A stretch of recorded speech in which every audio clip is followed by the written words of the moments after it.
nature of your emergency? Your world can change in the blink of an eye. He walked into the bedroom and you know that she had been murdered. So he's running up and down, screaming, "Oh my God, someone call 911. There are two men killing a girl." I know my son, and he would not go that long without saying anything to anyone. Safety can be an illusion and reality a nightmare. So how do you steal a person, a grown person? Unspeakable crimes can penetrate any small town, big family, pretty face, or innocent child. And in the wake of a loved one's murder or disappearance, there is nothing more cruel or desperate as silence. Why won't people talk about it? That's another thing. People don't want to talk about it around here. For the families of the missing and murdered, they gambled with their sanity as they lose hope in closure and settle for justice. That's where the cold case playing cards come in. In each episode of the Dealing Justice podcast, your hosts Jennifer Dubasek and Lori Jennings will spotlight one card from the cold case playing card deck. Hear the victim's story from the friends and family who knew them best. Her mom will never stop fighting until she finds out what happens to her daughter. Learn about the crime and help close the case. Welcome to Season 2. We're not just playing cards, we're dealing justice. 10.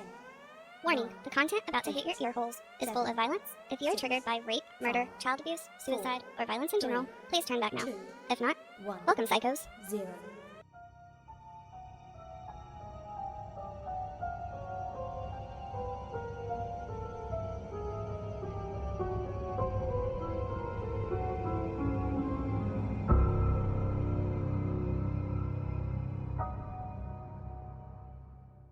Always remember that you are absolutely unique, just like everyone else. Margaret Mead. Hi, this is Lacey with Homicide Highway, and I have some guests with me today. I'll let them introduce themselves. Hey everyone, I am Ashley. I am Jessica. And I'm Rochelle. And we are Histories and Mysteries. Yay. Hello. So Harley is going to be out for a few weeks. I think hopefully not indefinitely. He's just going through some things. You can go follow him on social media to follow the journey that he's going through if you'd like. And these wonderful girls are going to tell us a story this week. Yeah, thank you so much for having us, Lacey. We're really excited.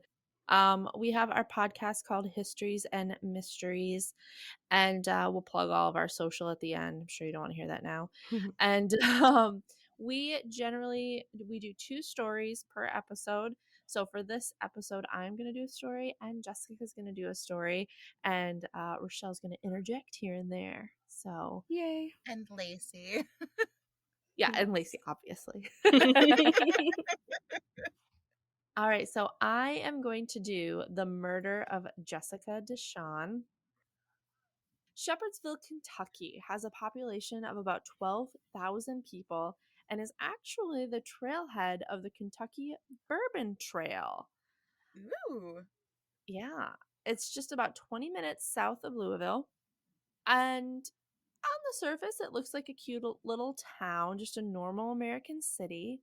But on September 10th, 1999, this town would be rocked to its core.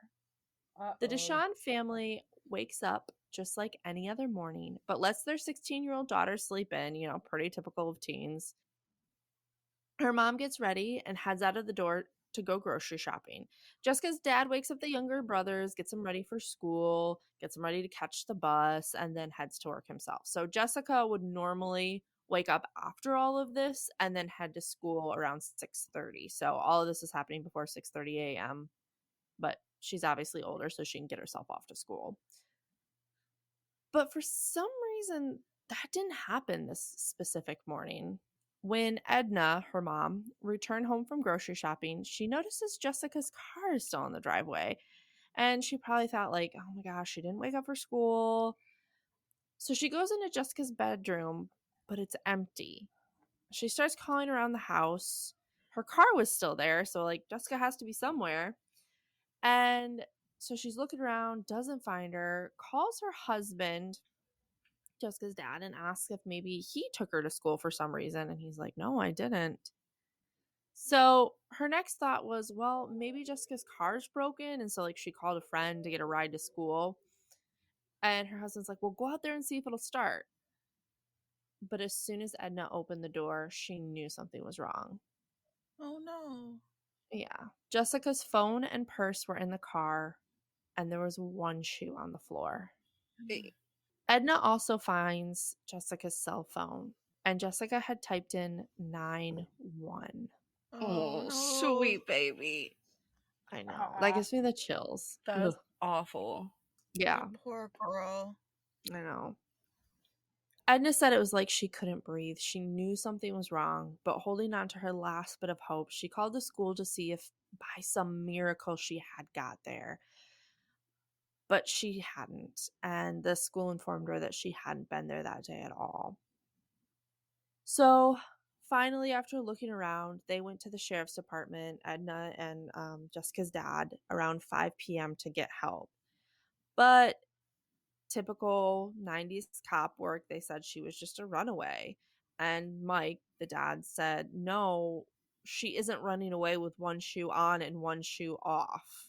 Like, literally, especially when she tried dialing 911. Yeah. Why were they so fucking lazy? Why? I know. And you see this so often with older cases like this. Yeah, they just don't care. Yeah. They don't. It's crazy. So the police told them to go back home and come in the next morning if she still hadn't returned.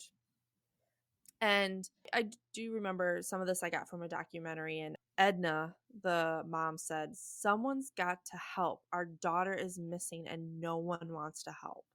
I was, broke my heart. Mm. So 24 hours after she went missing, the Deshawn's went back to the police station. They sent 2 police officers to their house finally and searched Jessica's car, but her mom was like, they didn't use gloves or anything. Like, they were just going through her car, like, fingerprints and all. That's so frustrating. Yeah. The police, after they did that, got back into their police cruiser and left. So. Oh my god. It's like kind of off topic, but like I watched this history show called Oak Island. And my dad is obsessed with that show. He has an Oak Island hat. Oh god. Oh no. He loves it so much. Are Americans obsessed with Oak Island? That's weird. I don't even know what it is, but yeah. So Jessica, why don't you tell what it is? Because I couldn't tell you.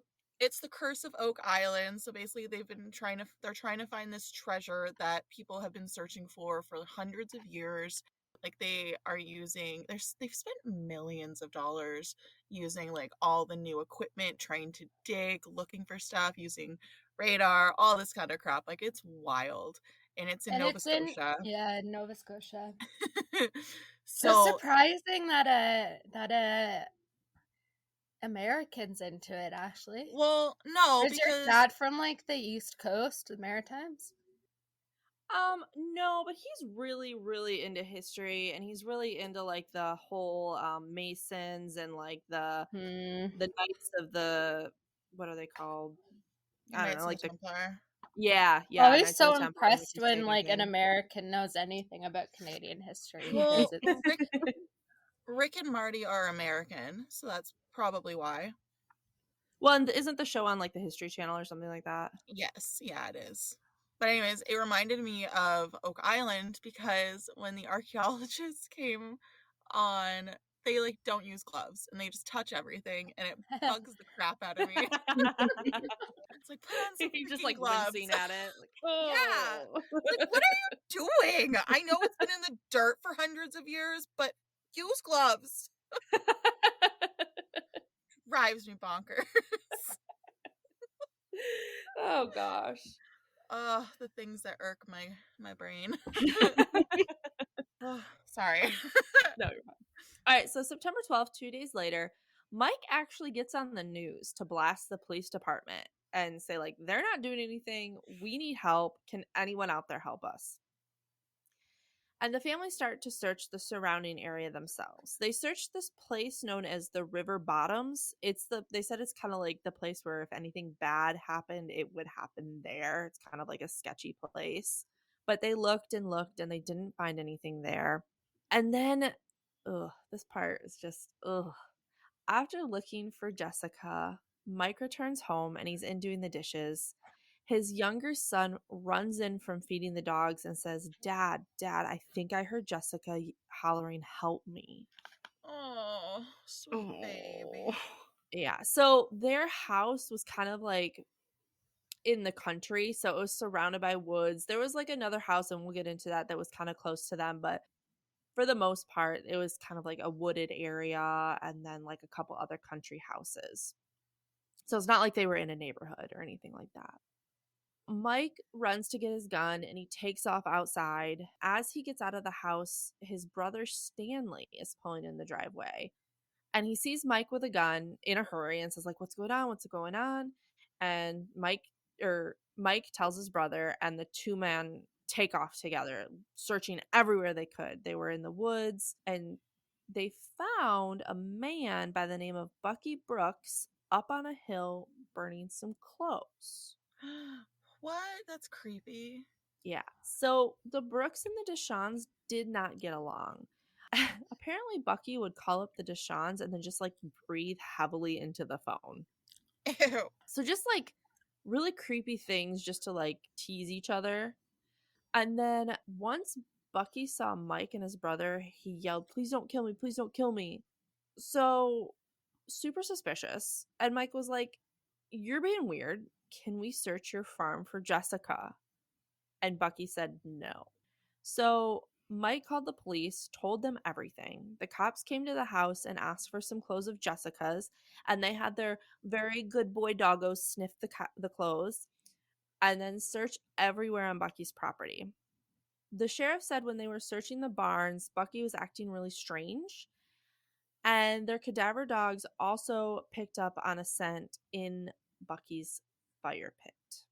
When they searched through it, all that was left was a pair of gloves that had the decomposing smell that the cadaver dogs picked up on. But the sheriffs didn't arrest anyone. So Mike was like, fuck this. I'm calling in the big guns. And he called the fucking FBI. I'll pat him on the back. Right? He's like, I'm not doing this. I'm calling the FBI.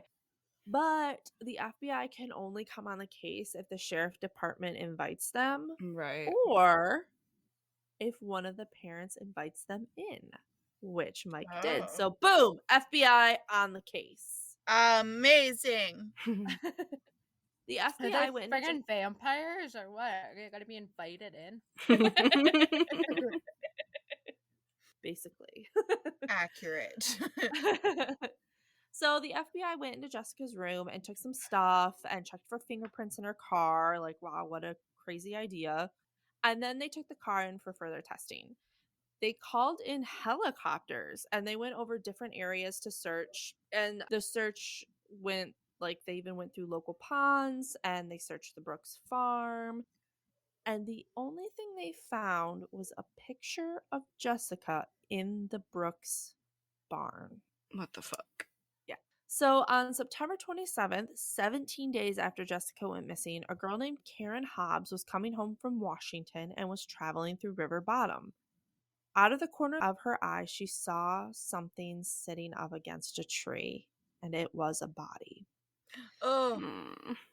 Karen immediately calls the police, and the FBI forensics came out.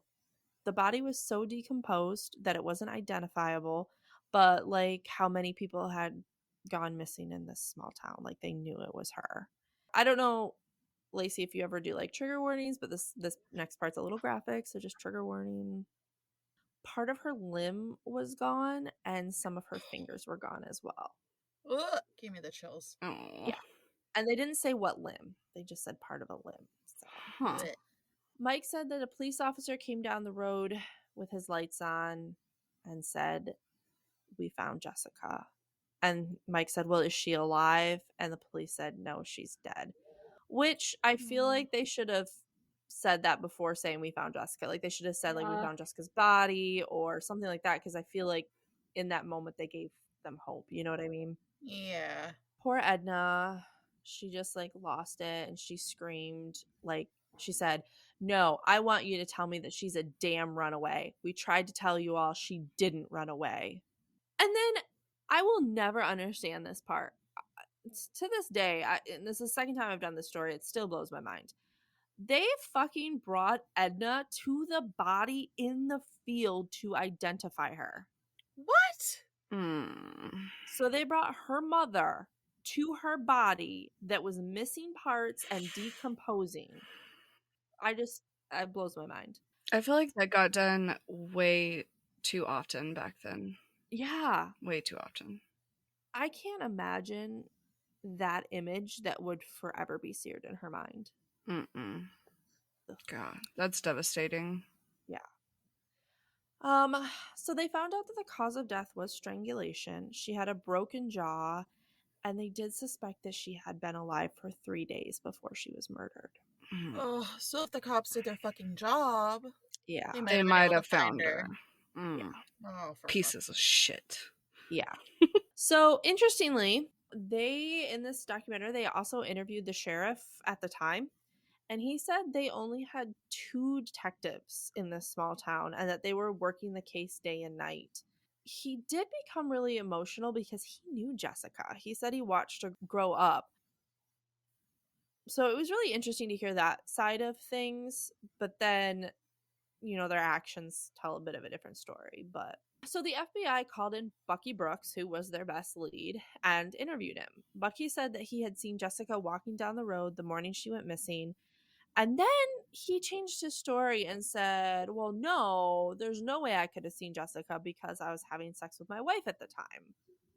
And then his wife said, no, we didn't have sex that morning. So he lied a lot. The FBI did a polygraph test and he failed. They also said that although these aren't admissible in court, they are a tool that prosecutors use to make decisions about a particular case. So I just threw that in there because a lot of us who listen to true crime podcasts know that polygraphs aren't great. And I did like that they admitted that within this documentary. So the grand jury brought up an indictment on Bucky Brooks, and Bucky was charged with murder and was facing the death penalty. They asked him what he would do if they found fingerprints in her car, and he said, well, I'd have to admit it then. So, interesting. The defense tried to show that the investigation was handled really badly, that the body parts were left out and frozen, so like they couldn't really get an exact, time of death, that kind of stuff. And they also brought up a potential suspect other than Bucky Brooks because, you just have to have a little bit of doubt to win your case. So they brought up James Coulter, who was kind of like a bad guy of the town, running drugs and things like that. The defense said that he claimed he saw Jessica at 4 p.m. the day she went missing, and he said he knew because he was her drug dealer.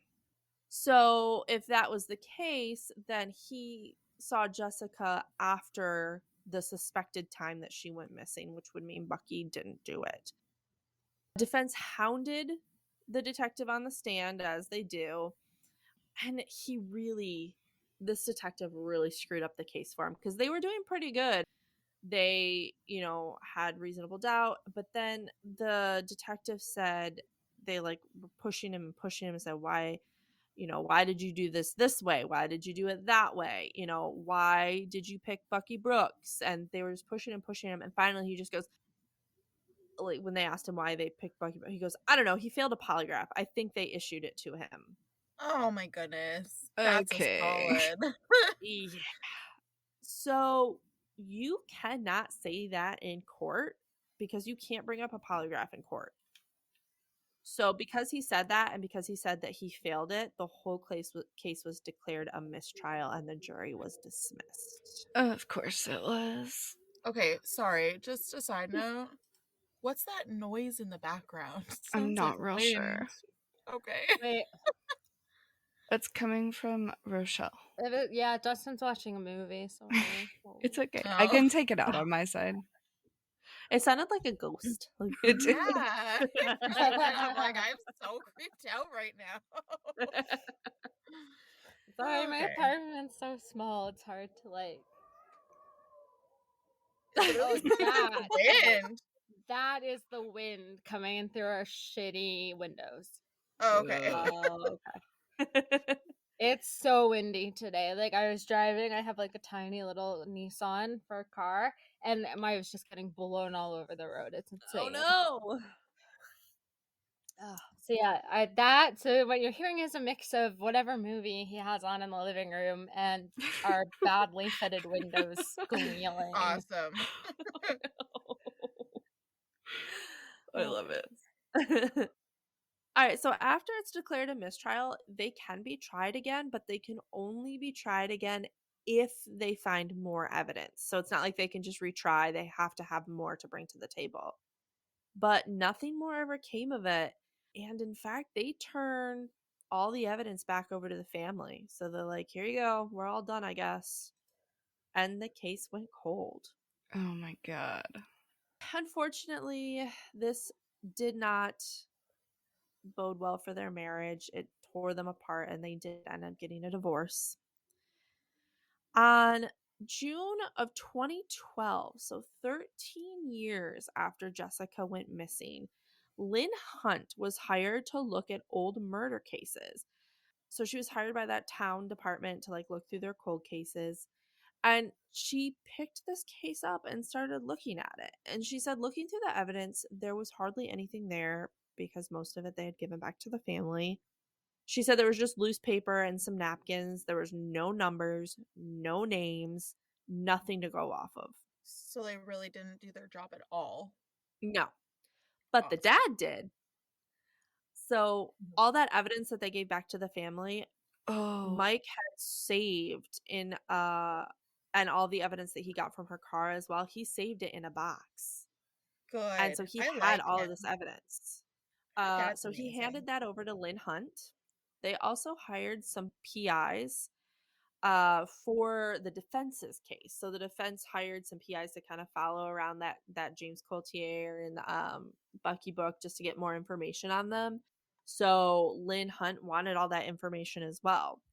She said that the defense investigation was much better than the prosecution.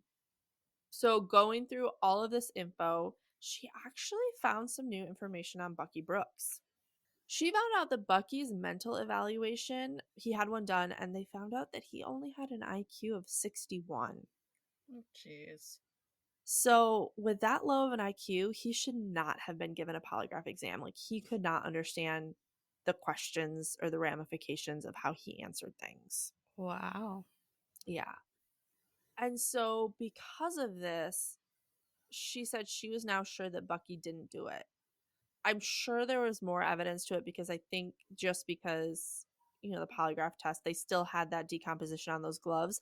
But other than that, and that picture that they found of Jessica in the barn, but other than that, they didn't have any like real evidence on Bucky. They were mostly going by his kind of behavior and his polygraph test. But because of this, she said she was sure Bucky didn't do it. So she kind of kept digging. In the defense file, she could see that they believed there were other suspects, including that James Coulter, they had interviewed on the stand. And at this point, James was in jail. So Hunt went down to the jail to speak with him.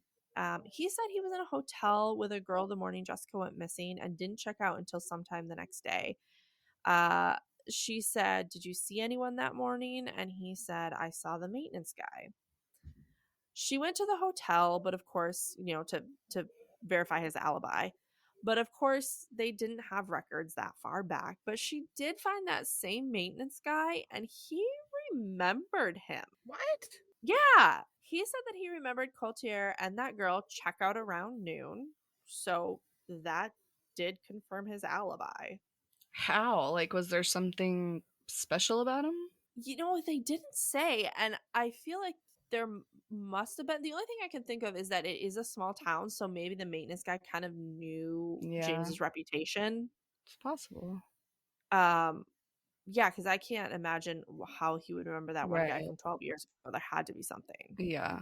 But she then gets a call from a police officer saying that an informant from the jail knew who killed Jessica.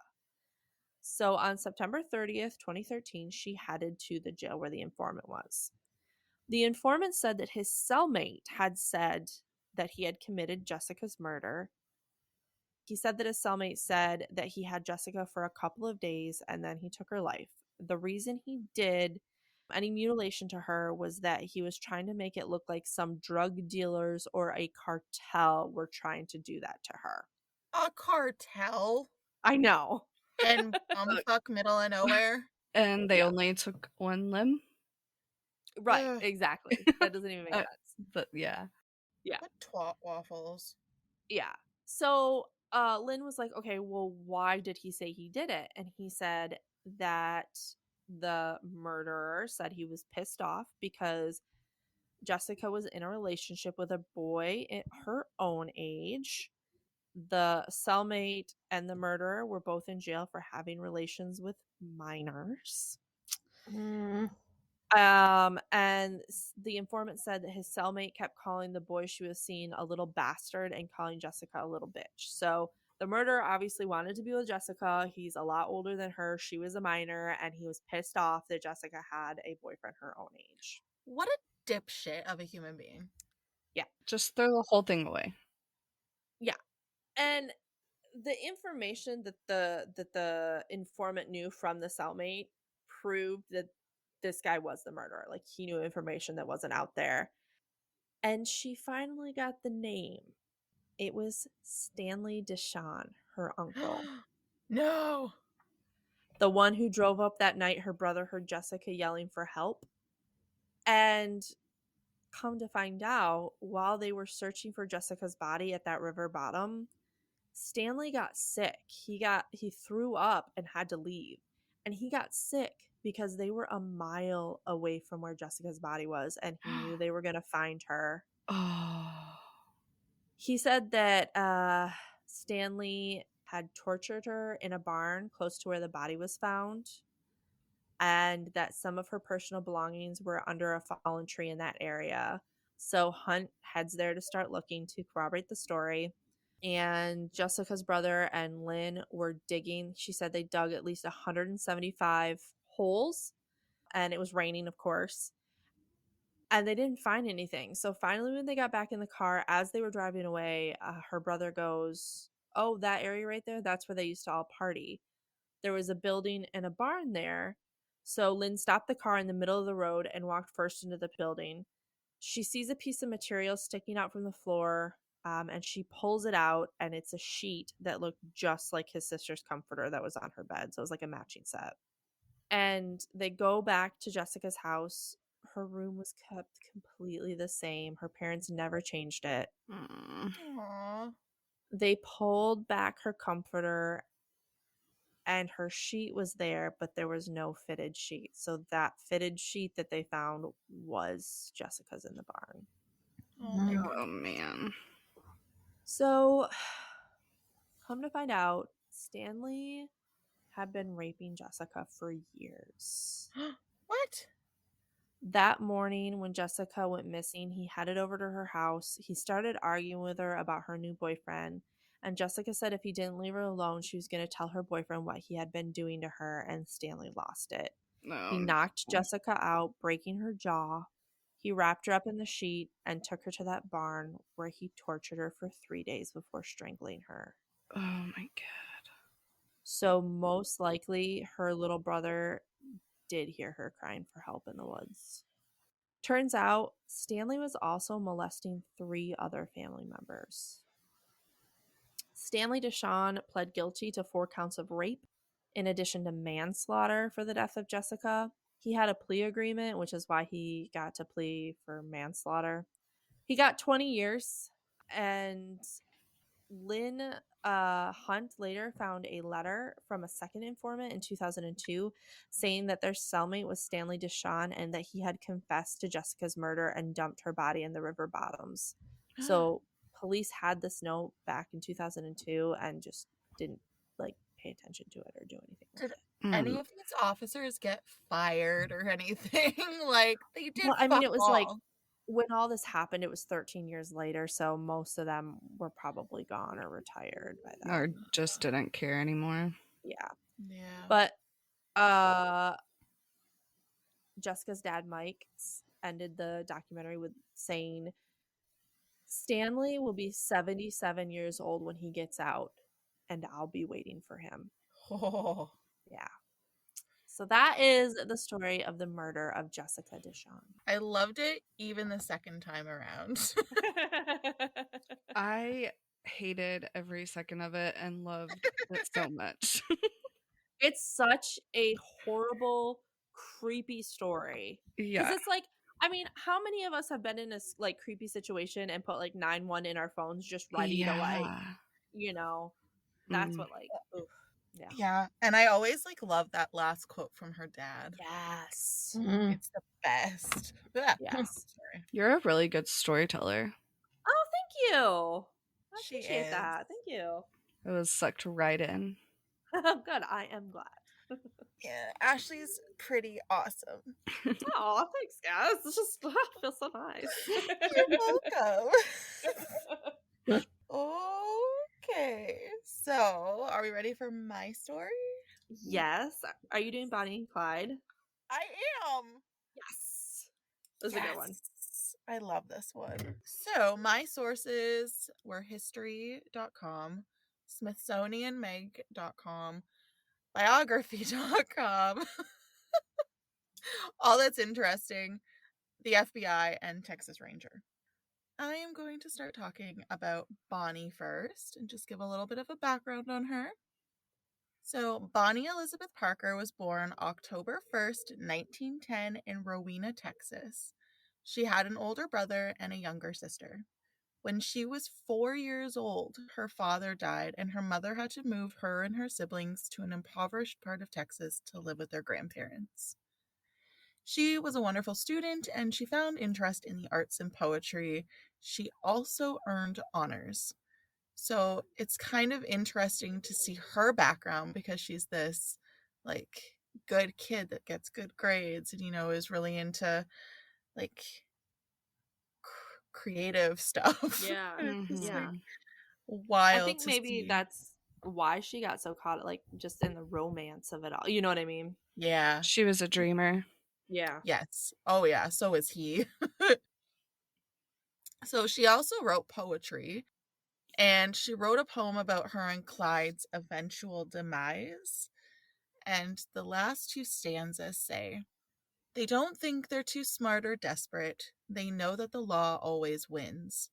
They've been shot at before, but they do not ignore that death is the wages of sin. Someday they'll go down together, they'll bury them side by side. To few it'll be grief, to the law a relief, but it's death for Bonnie and Clyde." Oh, wow. Ugh, chills. Isn't that crazy? Yes. In her youth, she had dreams of becoming an actress. In high school, she became involved with a classmate, Roy Thornton. Days before her 16th birthday, the two of them got married, but unfortunately, he was physically abusive towards her. In 1929, 3 years after their wedding, Thornton was sentenced to 5 years in prison for robbery, and then the two never saw each other again. Bonnie died, however, wearing her wedding ring, but it wasn't Clyde's, it was Roy's. Oh. When she was killed in 1934, she had never divorced her husband and still had a tattoo on her inner thigh representing her previous love. Oh my gosh. Oh, that's crazy. And now, Clyde Barrow. He was born March 24th, 1909 in Toledo, Texas. You're from Texas, right, Lacey? Yes. Nice.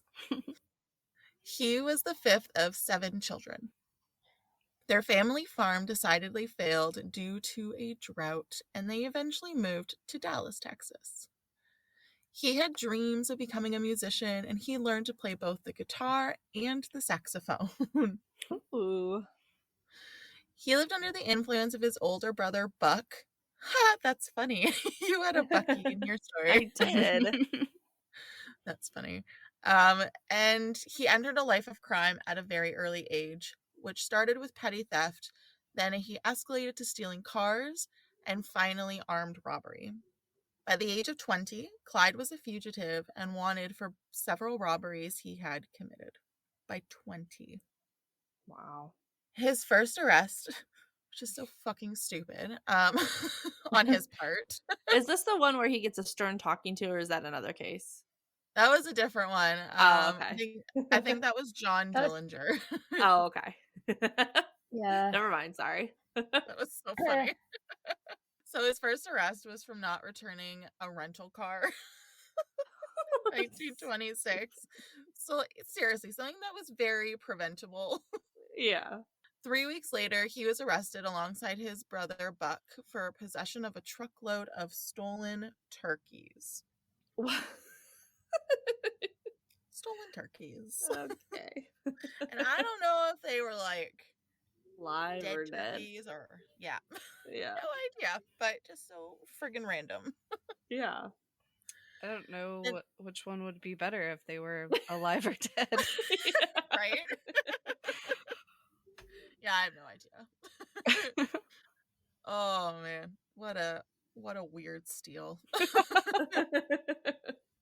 The Navy also rejected Clyde due to effects from a boyhood illness, which was a devastating blow to him. And now we are going to talk about Texas Ranger Frank Hamer. Oh, I love him. Me too. I remember him now. Oh, he's dope. I love him. He's a badass bitch. Okay. So he was born March 17th, 1884 in Wilson County, Texas. The family moved to Oxford, Texas in 1894. After finishing the 6th grade, he started spending more time with nature, which helped him in his future. Sorry. Just such a weird contrast. But his fascination with nature helped him in his future career because he started comparing people to animals. He worked at his father's blacksmith shop, and then he became a wrangler on a ranch. In 1905, he helped to capture a horse thief, and the sheriff was so impressed by his skills that he recommended Hamer to the Texas Rangers. In 1906, he joined the Rangers, patrolling the border in South Texas. 2 years later, he resigned and became city marshal of Navasota, but it's like Navasota, like Navasota. Navasota? Navasota. Yeah. I don't even know what that is. Oh, cool. He's not the only one. Texas is big. Yeah. He served in this position for 3 years before becoming a special officer. He then rejoined the Rangers in 1915, and he entered back into the position of patrolling the south border. In this position, they ran into arms smugglers, bootleggers, and bandits. In 1921, 6 years since he joined, he moved to their headquarters and became senior ranger captain. So he moved up the rank real fast, and he was a dope-ass bitch. In the 1920s, his strong moral compass was well known when he challenged the Texas Bankers Association for a bounty system that encouraged the killing of bank robbers. He also defended African American suspects from lynch mobs, which is awesome. Yeah. Wasn't he involved in that Sherman riot? Oh, I think he was. Yeah. So we did an episode on the Sherman riot in Texas. Mm-hmm. And they just got their plaque for the gentleman who they lynched. And it's just awesome. So, yeah, and Hamer was there. He was the sheriff that got called. So, like the ranger that got called there, which is really cool. Anyways, Awesome. little sidebar. Awesome. After a successful career, Hamer retired in 1932, retaining a special ranger commission. During the 1930s, he worked for many oil companies and shippers, helping to prevent strikes and break up the mobs. So he didn't really retire. In 1948, he accompanied Coke Stevenson to investigate suspicions of voter fraud by Lyndon B. Johnson's operatives. And he officially retired in 1949 and lived in Austin until his death by a heart attack in July 1955. And I know that this is like a lot of background, but it's necessary. Okay, sorry. I have to interrupt you. So I looked that place up. It's only 2 hours for me. Like, how do I not know what it is? It's so close. Too bad. Excuse me, that's so close. Like, I've gone through there, I'm pretty sure. Oh no. Wow. All right. That's so funny. Well, the Canadian taught you something about a place 2 hours from you. That's hilarious.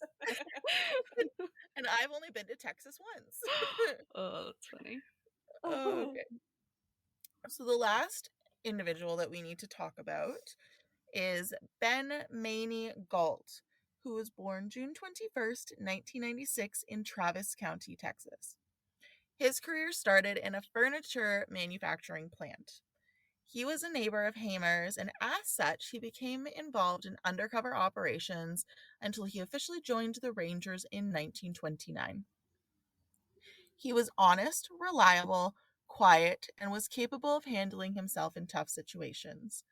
Galt and Hamer became best friends, and Galt eventually aided Hamer in the tracking and the murder of Bonnie and Clyde. And then he died in December of 1947. Now, here's our story.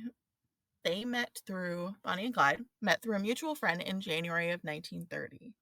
They had a budding romance at this time, and it was unfortunately interrupted when Clyde was located and arrested, convicted, and there was a lot of criminal charges. Both in love, they both yearned for one another, and Bonnie decided that she was going to smuggle a gun into the prison for Clyde. Oh, Bonnie. On March 11th, 1930, just 2 months after they had met, Clyde used the smuggled gun to escape the prison with some of his cellmates. However, they were captured just a short week later, where he was sentenced to 14 years of hard labor.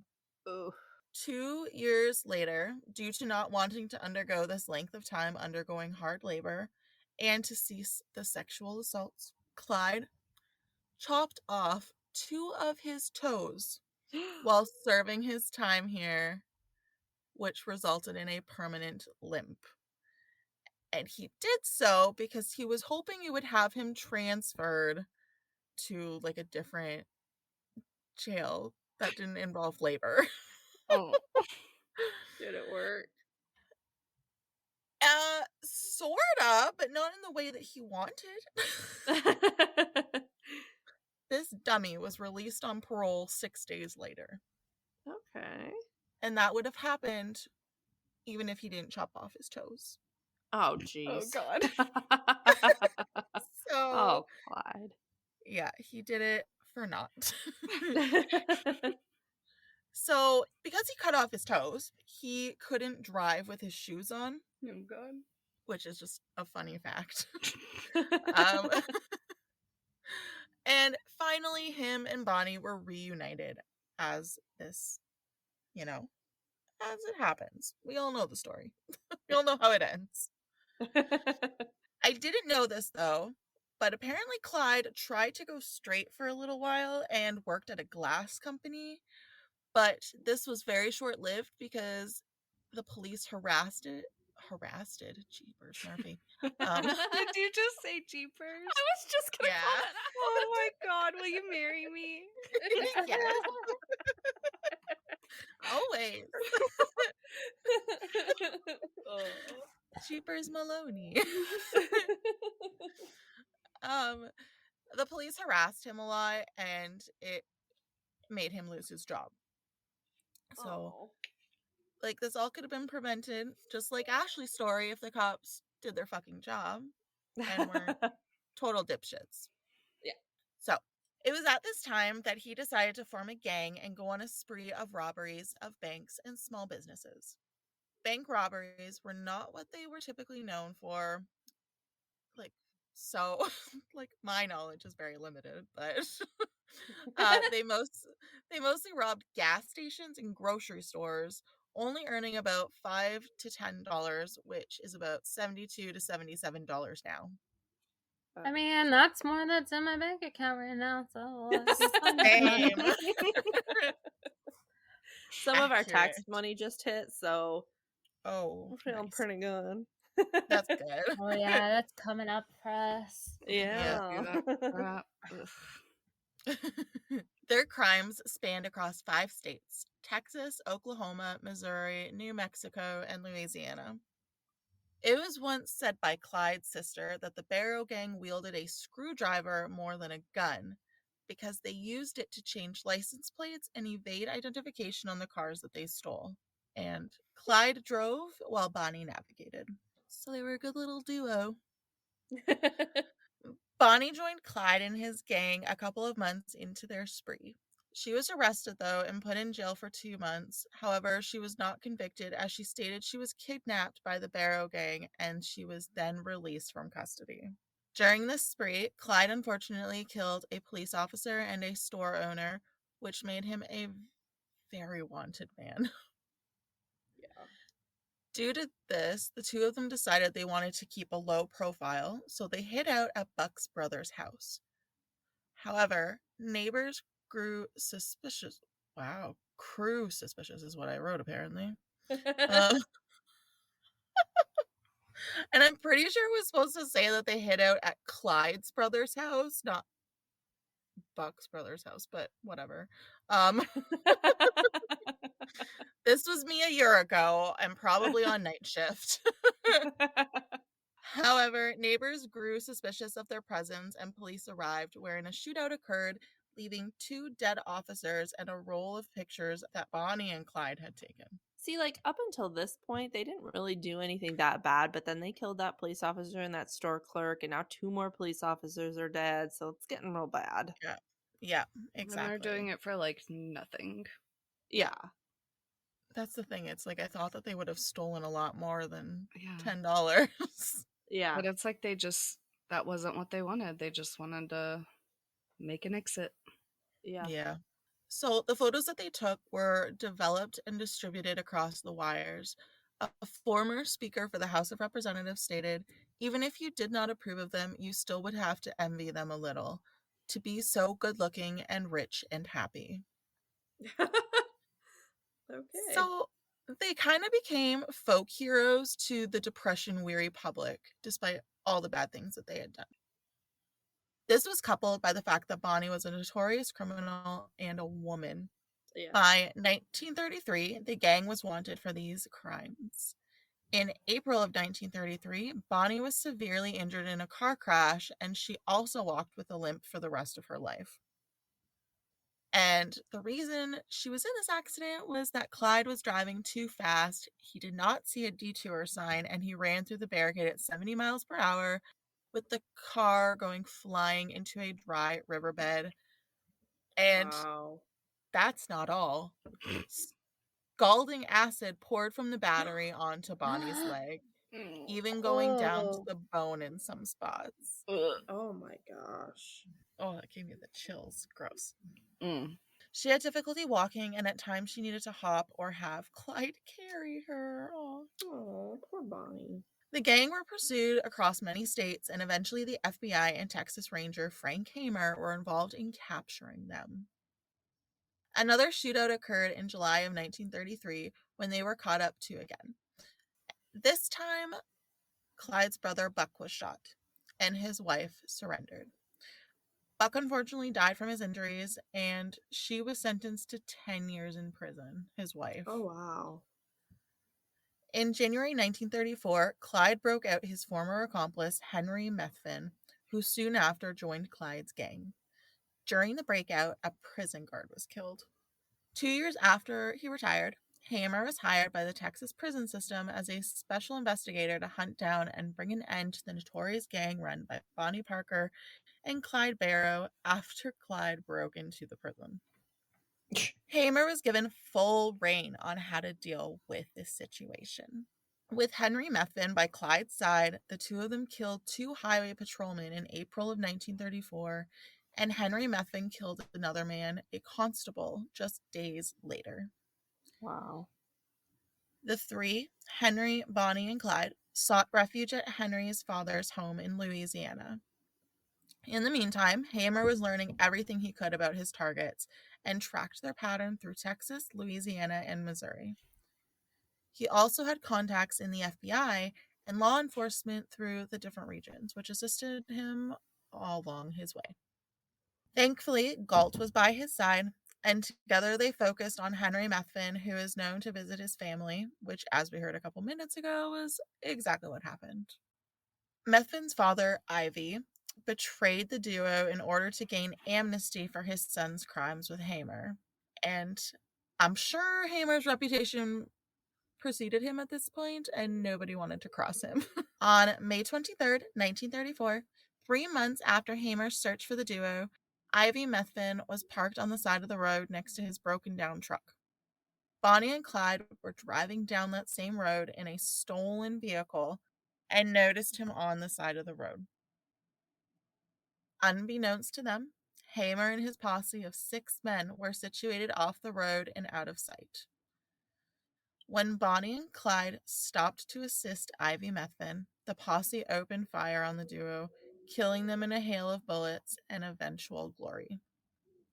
A fact I did not know was that the plan was to take the duo alive. However, that all changed when a logger truck also appeared, which confused a deputy who then opened fire. Oh, good job. Wah, wah, wah. Doesn't that suck? Yeah. So much. As Bonnie and Clyde reached for their weapons, a hailstorm of bullets rained down upon them. And it's said that Clyde was shot in the head and killed instantly, and one of the officers stated that he heard Bonnie screaming when she noticed that he was dead. The posse deposited 130 rounds, each having more than 50 bullet holes in them. Wow. Bonnie was 23 and Clyde was 24 at the time of their deaths. It is believed at the time of their death that the Barrow Gang was responsible for 13 deaths, including 9 police officers. Wow. After they were confirmed deceased, they were paraded through town, both still sitting in their respective seats in the bullet-ridden car. Could you imagine that today? No. No. Oh my gosh. God. Ugh. Well, and like back then they also used to just parade around the crime scenes, right? And like take Yeah. memorabilia. Yeah. Yeah, Just disgusting. trample all over everything. Yeah. And not wear gloves. The duo were so famous at this point that gawkers attempted to cut off parts of their corpses and their clothing so that they could have souvenirs. Christ. Isn't that disgusting? What the fuck? Like pieces of their corpses. Why? Ugh. Why would you want that? Really, like to just decay in your home. What would you do with it? I don't know. Freeze it, I guess. You would have to. Yeah, that's it would just decompose. Yeah. Yeah. Or if maybe they had formaldehyde. I don't know. Could just preserve it. Oh. Despite wanting to be buried side by side, the two were separated and buried in different cemeteries, their bodies being returned to Dallas. Ironically, a man that was once kidnapped by the duo and set free was an undertaker, and he performed the autopsy on both of them. It was said that there were so many bullet holes in each of them that it was difficult embalming them, as the embalming fluid kept running out of them as quickly as it was put in. Ooh. No. So bad. Brutal. That's awful, but also so funny. Right? Glad I'm not the only one laughing. No, you're not the only one. Okay, it's always me that like ends up just dying at the things that you probably shouldn't. Yeah, That's fine though. it's what we're That's all such thinking. a funny like thing to picture though. They're just like spurting out of all their holes. Yep. Yeah. Like trying to plug it with cotton. Yeah. Why am I the way I am? I don't know. We love it. One of us. One of us.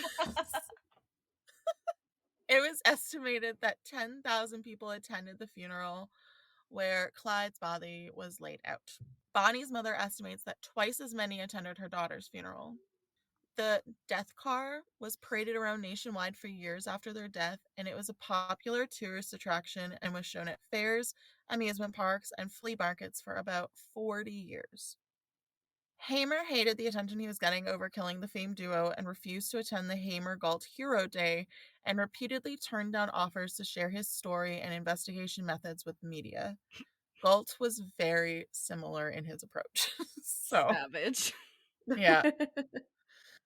All in all, Clyde was romanticized for being a rebellious gangster, and Bonnie was often thought as his innocent girlfriend who chased him around for love and getting caught up in the dangerous lifestyle. And that is my story on Bonnie and Clyde. Yay! I'm so glad you did that. Oh, good. It was awesome. Thanks. Everything I could have hoped for. Oh, good. I was excited for that. Oh, good. Oh, I love it. I'm so happy. Yay. I think the musical is coming back to Broadway or the West End. Oh, it's so good. I haven't seen it, but I've listened to a lot of the songs. So good. Okay. Well, yeah, we're done. Well, thank you for coming on. What do you Thanks so much for having us. Do y'all want to plug your socials before we get off? Yeah, so you can find us at our website, historiesandmysteries.ca, and that has all of our listening platforms on there. If you search for us yourself, make sure the logo has 3 people on it. There's another Histories and Mysteries out there, so just make sure you're looking for the one with 3 people. And let's just be clear that we searched everywhere and we did not find them when we came up with our name. I hate that so much. Yeah, we're not So sure much. like what happened, but yeah. Yeah, because And then you I can was also like very meticulous. yeah. And then you can also find us Histories and Mysteries on Instagram and Facebook. Yeah, and if you would be so kind as to rate and review us, we would really appreciate it. And you can do that on Apple and Spotify now. Yeah, and I didn't have anything. Sorry, guys. That's okay. I just want to thank Lacey again and for having us. We really enjoyed it. It was a really great time, and we Thank hope you so that much. your co-host is getting through whatever it is that he needs to be getting through. Definitely. And I just have a quote to close us out. All right. If you think you're too small to make a difference, try sleeping with a mosquito. Dalai Lama. Oh, it's true. I love that.